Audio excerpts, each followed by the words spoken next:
somewhere between 4 and 5, verses 4 and 5, I knew she had taken her last breath. And I can tell you it was bitter joy that I felt at that moment.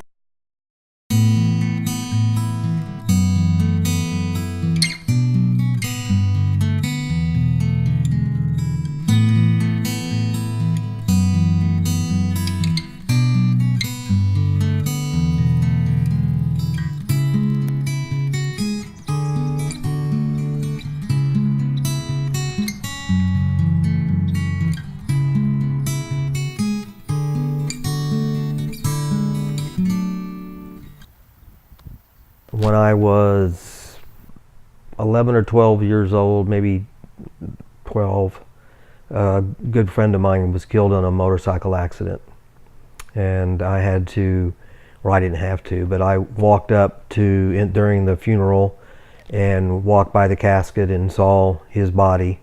And that was probably the real first awareness of the reality of death, and that it comes to anyone. When I think back, I think there was many times that I didn't necessarily witness it, but that I was aware of it or that I knew of it. But I do know that it's just been in the past few years that I've really questioned it. And I'd have to say that was at a very crucial point at the loss of my grandchildren.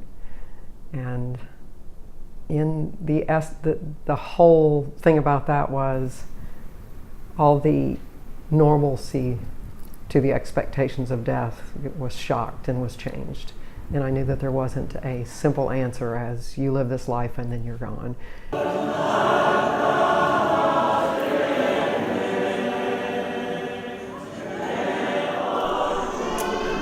Grandma Maile, known as Maile, of course, she had a long name. She is my mother. She was born in the island of Tonga, and she was one of 15 children. So she's actually number 5, the 5th child of the family. And her life has been through struggles. From beginning childhood was struggle, and at the end of her life, I think she had accomplished a lot of things.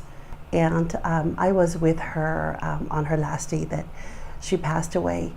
And for the last final 2 hours of her life, not only was I with her, but my 2 other siblings, along also with my son.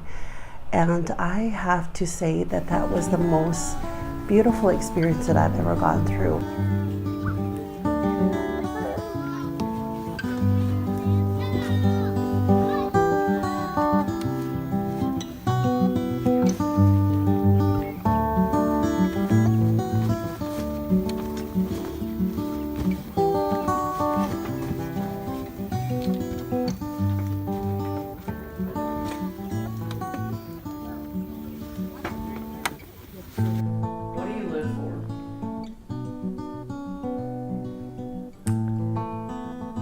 I live for the next breath, the next moment, the next laugh, the next sharing, the next sorrow, the next joy, whatever this life brings. I live for it because it all matters. That's a good question. Relations and connections is really, when you really strip away everything else, then you realize that it's really not those things that you live for. It's one another, it's connection with others. You know, you just live day to day and you live to be with others, and you try to find some kind of enjoyment and joy in the life you were given. I did not know that this was going to be the last day that I would ever see my mother, or that this is the day where she was going to die. So I decided to read her Psalm 91, and this is what it says on it. He who dwells in the shelter of the Most High will abide in the shadow of the Almighty. You, Maile Makahununiu, dwells in the shelter of the Most High, will abide in the shadow of the Almighty. I will say unto the Lord, my refuge and my fortress, my God in whom I trust. For it is he who delivers you from the snare of the trapper and from the deadly pestilence. He will cover you with his pinions, and under his wings you shall seek refuge.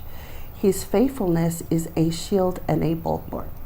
You will not be afraid of the terror by night, or of the arrow that flies by noonday.